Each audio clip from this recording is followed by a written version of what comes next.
Welcome to the Pregnancy Help Podcast. I'm Christine Grimmett, and I'm joined today by Tracie Shellhouse, the Vice President of Ministry Services here at Heartbeat International, and Debbie Simmons, the founder and CEO of Anchor Point in Texas. And for over 14 years, Debbie has led Anchor Point, a nonprofit organization that brings hope and holistic support to families at every stage of life. Debbie takes a legacy-minded approach to leadership, so we'll hear how leaders in the pregnancy help movement can step beyond the daily operations of ministry to embrace this approach. And as a reminder, Heartbeat International's Academy has training options on leadership, client services, fundraising, and other topics related to pregnancy help available in print, online, and in person. For more information on how you can train and equip your team, visit heartbeatservices.org or connect with us directly at support@heartbeatinternational.org. Well, Tracie and Debbie, welcome. Thank you so much for being here with us on today's show. Well, I am happy to be here and excited to be here with Debbie. Thank you for coming and spending time with us today. Yeah, it's going to be fun. Yeah, it is. It is. So, Debbie, you have been active in the pregnancy help movement for a long time, and there's a very rich history, and you've actually provided a lot of training and insight. I know that I've been the recipient of that at an in-depth day many years ago. At a Heartbeat conference. But I would love to hear a little bit about how you got involved in pregnancy help. What brought you to this movement? That's a great question. And I'm going to go back really till when I was younger, and then I'm going to come right back. So I'm just going to take you back for just a little bit. But what we need to know about me is that as a teenager, I always loved kids and I wanted to be a young grandma. So I set out on this quest to be a young grandma, and I knew it required getting married, having kids, and then you get to the grandkids. And so I went off, and I've always accomplished everything I wanted, and met my husband, and I'm like, can we start having kids? And then I got infertility. That was my journey for many, many years. And we ultimately ended up pregnant. And we ended up pregnant through a fertility study at the Baylor College of Medicine. And we got pregnant with quads. And that was originally diagnosed as twins. And then we thought we were going to miscarry, and it became 4. And we became very, very aware of how sacred life is in the pregnancy journey itself.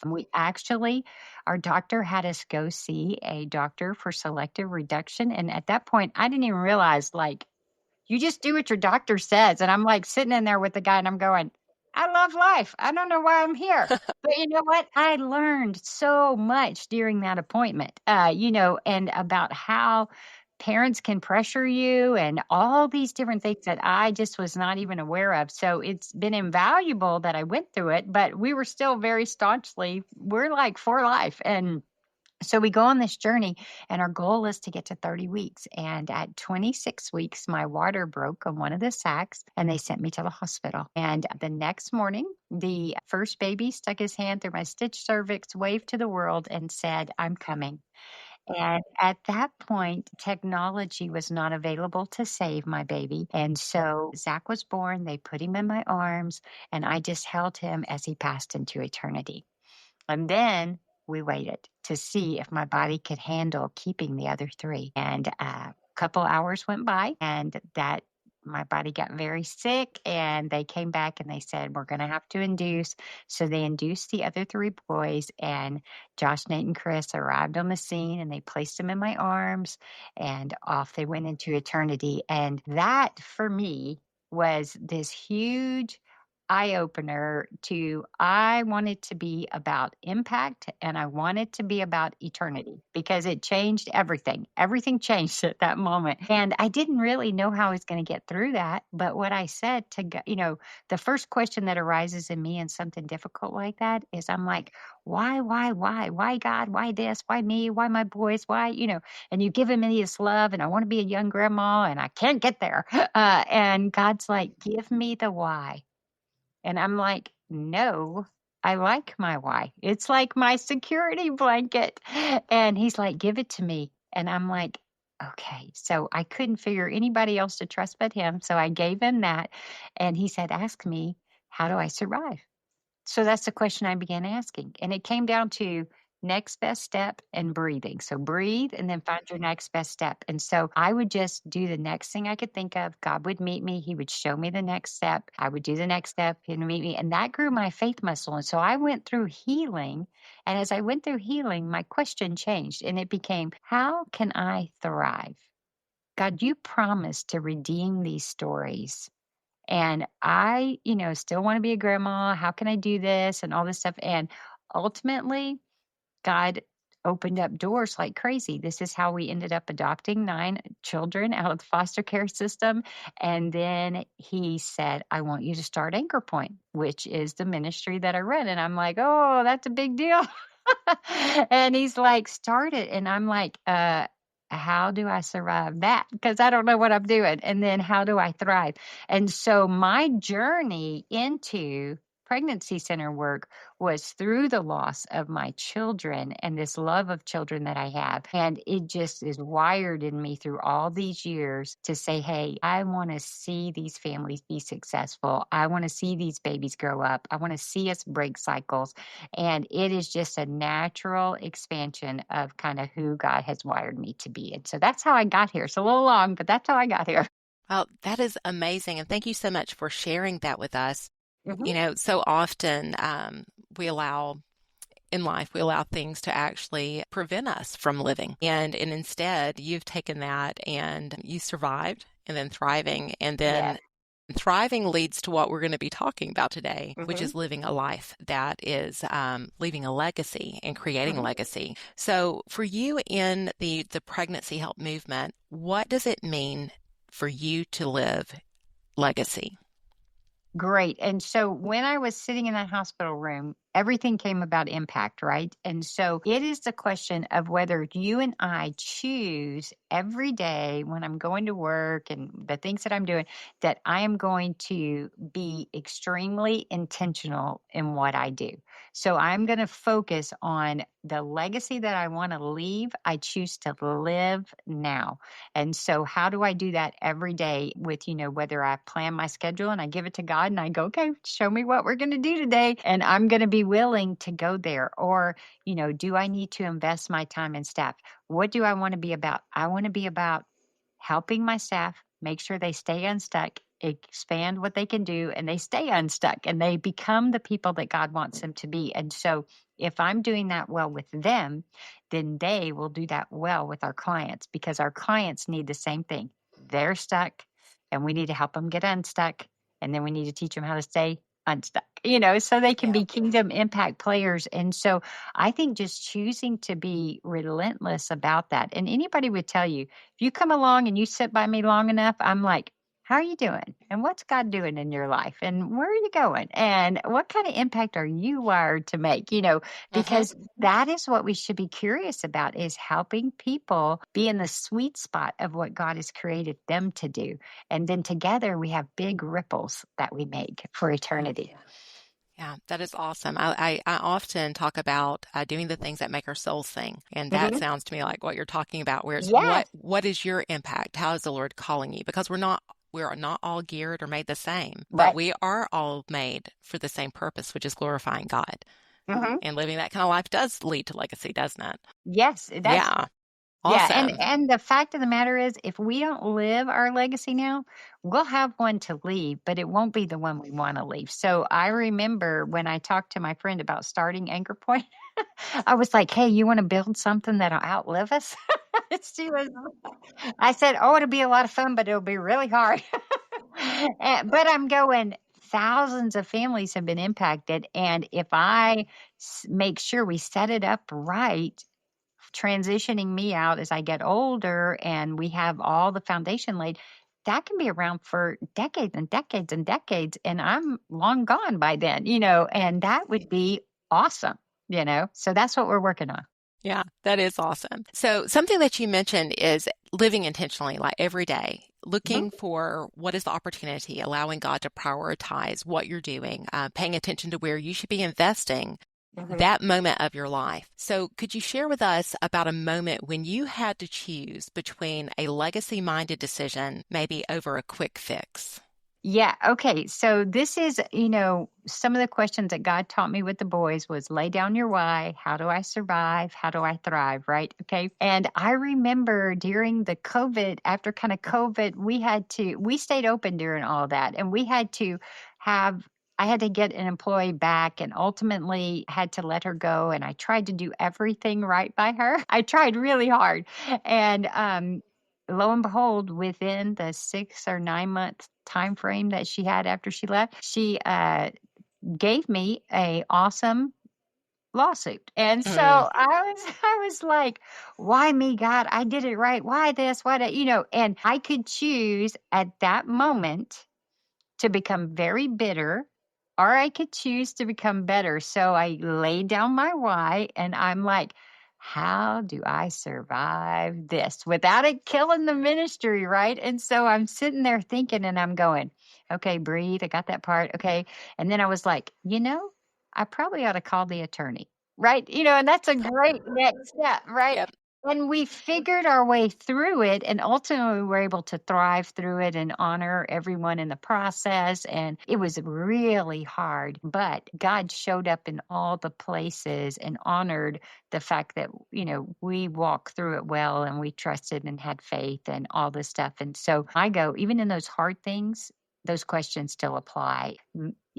My staff and my children, my family, they all watch how I handle challenging things that come my way. And one of our best gifts is for people to be able to see us walk through challenging, difficult, maybe unfair things and to do it with grace and love and joy still is extremely powerful to teaching them how to do it. It sure is. So, thinking about teaching other people how to do it, you have been in pregnancy help ministry for a long time. You've had the opportunity to serve with a lot of different people and to have all different kinds of interactions and impact. So, when you are working in an organization where there's different, maybe different demographics, you have different people groups. Maybe you have, you're looking at your board of directors. You've got your staff. You've got your donors. You've got your community that is Mhm. looking to you for leadership and also looking to you to be able to shine a light in that community. How do you cultivate a culture of legacy amongst those different groups and then collectively, just for the community at large? Yeah. So if we, 3 words that kind of define me that we use in the book that I wrote around legacy, it's faithful, focused, and fearless, right? And so first of all, I would say you have to be focused about how you go about doing it, right? So I have to be intentional, and we've talked about that. So I want intentional relationships. I seek intentional relationships, and then I have to be faithful, and faithful really has to do not only with our Jesus component, but you know what? I have to value people and I have to love people and I have to see people who even sometimes don't have the same views as I do as valuable, and they're created by God and they're precious. And so how I deal with them or how I just want to care for them and love on them as we have a relationship. What can I do? What can I do to serve them? Because oftentimes in our work, we need to serve and bless people a long time before they come on board and our donors, our sponsors, or whatever they are in our community. But we get to serve. And so that is a key part of winning people to be friends of the ministry and loving them and caring about them. And one of the things that I find most interesting is we certainly get and understand the concept of serving the client. But sometimes we don't understand the concept of serving the donor and serving our community from the perspective of, our donors really are no different than our clients. They're different demographic and stuff, but, they have hurts, they have pains. I mean, I've sat with them at gravesides. I've done all kinds of stuff just to love and walk alongside them. And sometimes we forget that. We just get a check from them periodically and we don't realize how much loving on them we need to do to be intentional. And then the last thing is we need to be fearless. And we serve a God that He is our only audience that we perform for. And no matter what success looks like in the world, if we make Daddy God smile, we're in a good spot. And so we can be brave and we can be courageous and we can stand for what's right and still be amongst people who maybe aren't as excited as we are about our passion, and we can still love them and we can be a bright light that shines in a very dark world. Yes, that's awesome. And the amazing thing is when we trust in our faithful God and we make fearless choices, it grows our faith and it grows our ability to believe for bigger things, to believe and imagine even greater. And I know that just within, say, even my own children, that is where legacy really is born, is for them to be able to look to the future and trust that there's a good plan and to not be intimidated or to be distracted, because it's hard to build legacy and there's a lot of distractions in this world if we're not careful. So thank you. That's awesome. Yeah. Well, Satan's biggest goal is to distract us. That's right. He doesn't have to take us out. He just needs to distract right. us. So you are so right on that with your kids. Yeah. And keeping us busy. That's the other thing. And I think busyness can be a distraction. I appreciate we were talking about focused and intentionality, because a lot of times it's very easy to get distracted or busy, but those are not the legacy building things. And really trusting that the Lord's going to lead us and guide us and give us wisdom to know what things to pick up and what to put down. So that is amazing. Yeah. And I would love to be able to be a fly on the wall within your organization to see what the culture looks like, because I'm sure it permeates all pieces of it. So what would you say is a practical step that leaders can take to begin to lead with legacy? Okay, I was just thinking about this. From that standpoint, I would say one of the really cool things they can do is ask the question, and we do this with our staff, and it drives them crazy, but it's very important, is that all of our goals is to figure out how we work ourselves out of our positions. Okay, that means how do I empower other staff people to do certain things or volunteers to do certain things?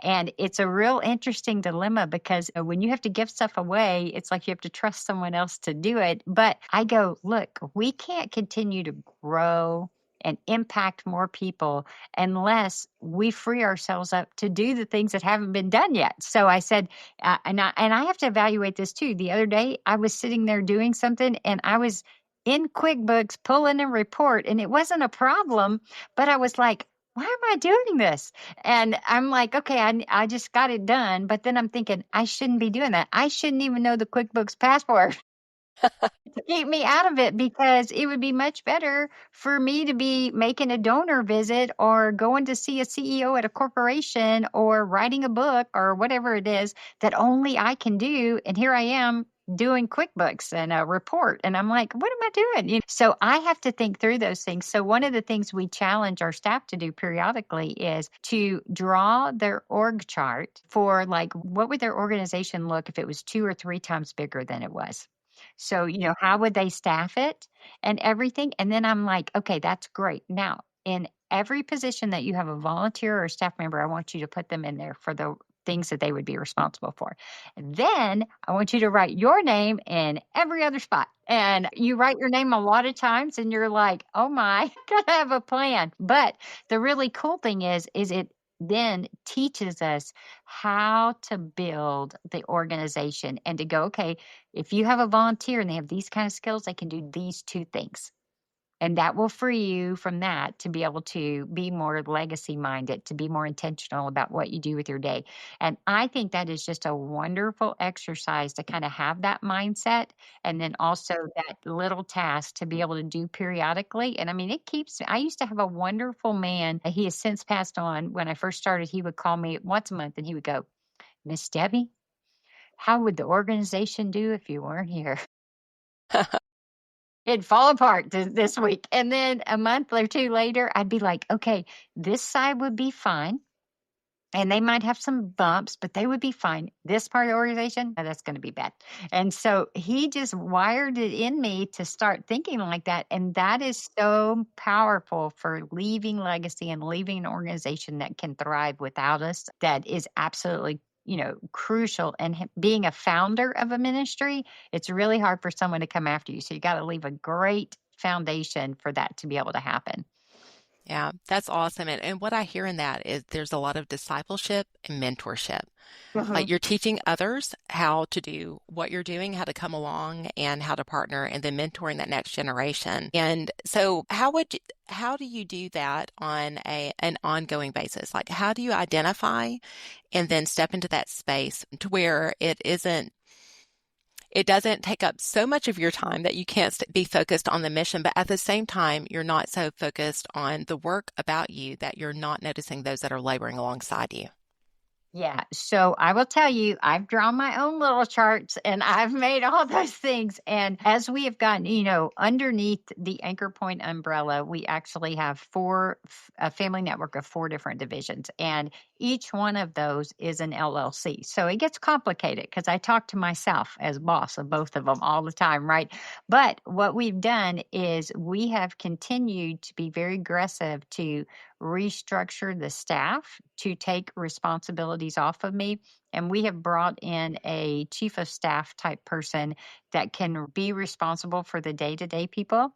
It's so nice for me from that standpoint of learning to let that go and for them to lead those things and for them to rise up. Now, does everything go exactly as I want it? No, but it's okay. And a lot of times it's better, right? As long as we can so communication is very key in that, when you release like that you have a really open, good communication and everybody is for each other and we know our hearts are in the right place. And so one of the priorities that we always have is that we're going to trust that everybody's heart is in the right place and they're operating from a good perspective. And so if something goes awry, then we are going to immediately work on the relationship piece because that is the long term, if the task doesn't get done or it flops or whatever, but if the relationship crumbles, we're in trouble. So we have to do that. So the nice thing about having the chief of staff when all that is working is that now